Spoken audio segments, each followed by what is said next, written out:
ये हर सच की कहानी दिनेश ठक्कर की जुबान आपके अपने नेशनल न्यूज इंडिया पर। चूँकि हिंदू महासभा जो है देश की आज़ादी के पहले से काम कर रही है, 15 अगस्त 1947 के पहले से। पूज्य बापू जी को भी 10 वर्ष हो गए हैं और ये संविधान का भी एक तरीके से उल्लंघन है कि 86 वर्ष की उम्र में तो ये करोड़ों जनता के साथ भी अन्याय है और हमने मांग की है कि बापूजी को भी छोड़ा जाए क्योंकि इसमें संविधान का उल्लंघन हो रहा है। मोदी जी जो कहते हैं कि हमारा 56 इंच का सीना है, तो मैं ये कहता हूँ कि सामने जो देशद्रोही है उसके सामने तो 56 इंच का सीना आप कह रहे हैं ठीक है, लेकिन कभी देशभक्तों के सामने भी अपना सीना नापने की जो है वो सोचने की आपको क्षमता बनानी पड़ेगी। और जो देशभक्त लोग हैं उनसे आप जो है अपने आप की तुलना कीजिए, न कि इतने सालों से जो भ्रष्टाचार में लिप्त पार्टियां हैं, जो देशद्रोह में लिप्त पार्टियां हैं, और उनके रेफरेंस में आप अपने आप की तुलना न कीजिए। और आप देख ही रहे हैं कैसे कैसे अपराधी, कैसे कैसे बड़े बड़े राजनेता भ्रष्टाचारी और कैसे कैसे जो पादरी हैं जो इतना अन्याय अत्याचार कर रहे हैं। सरकार की बहुत बदनामी हो रही है, न्यायपालिका की बहुत बदनामी हो रही है,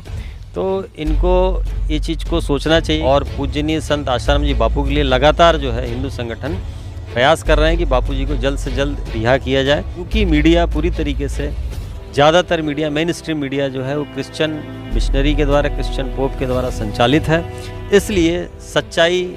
बहुत कम लोगों तक पहुंच रही है और आप जैसे पत्रकारों को धन्यवाद है कि जो हिंदू महासभा में आकर और सत्य को आगे रख के बात कर रहे हैं। हिंदू धर्म रे मोर जन्म तो तेणु बड़ गर्वित सृष्टि आरंभरू ए धर्म छित सृष्टि आरंभरू ए धर्म छित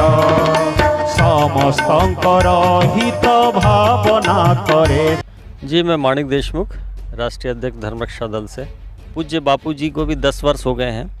और ये संविधान का भी एक तरीके से उल्लंघन है कि 86 वर्ष की उम्र में एक जो संत शिरोमणि है बापू जी, करोड़ों जनता उनको मानती है, तो ये करोड़ों जनता के साथ भी अन्याय है और हमने मांग की है कि बापू जी को भी छोड़ा जाए क्योंकि इसमें संविधान का उल्लंघन हो रहा है, संवैधानिक अधिकारों का उल्लंघन हो रहा है, जमानत नहीं मिल रही है, ये सीधा सीधा संविधान का उल्लंघन है। और आप देख ही रहे हैं कैसे कैसे अपराधी, कैसे कैसे बड़े बड़े राजनेता भ्रष्टाचारी और कैसे कैसे जो पादरी हैं जो इतना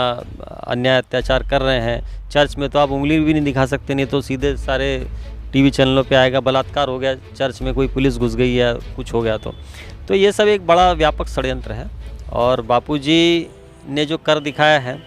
वो तो किसी की क्षमता ही नहीं है इतना करने की और इतना सोच पाने की। और बापूजी को तो छोड़ना पड़ेगा इनको, क्योंकि बापूजी ने जो दैवी कार्य किए हैं इतने कि जनता में उनकी इतनी आस्था है कि आज भी जितने भी उनके करोड़ों फॉलोअर्स हैं वो पूर्ण आस्था के साथ में है। अभी भी गुरु पूर्णिमा में कई किलोमीटर तक लाइन लग रही है और इससे सरकार की बहुत बदनामी हो रही है, न्यायपालिका की बहुत बदनामी हो रही है। तो इनको ये चीज़ को सोचना चाहिए कि आगे 2024 में जो चुनाव आने वाले हैं तो इसमें सरकार, जो भाजपा सरकार है, उसको एक बड़ा ही क्षतिपूर्ण माहौल भी बन सकता है, मेरा ऐसा मानना है। जनता में जो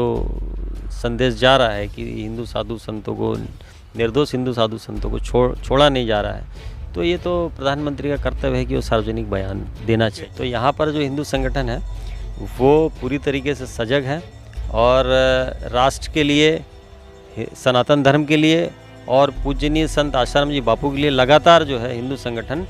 प्रयास कर रहे हैं कि बापू जी को जल्द से जल्द रिहा किया जाए और इसके लिए कार्य कर रहे हैं। बिल्कुल, हमें पूरा विश्वास है बापू आएंगे, बापू निर्दोष हैं। और बापू जी ने जो इतने ब्रह्मचर्य का पाठ सिखाया है लोगों को, जो बापू जी के जो अनुयायी हैं, जो ब्रह्मचर्य का पालन कर रहे हैं, उनके दृढ़ संकल्प है और संकल्प से सब कुछ संभव है। ये हर सच की कहानी दिनेश ठक्कर की जुबान आपके अपने नेशनल न्यूज इंडिया पर।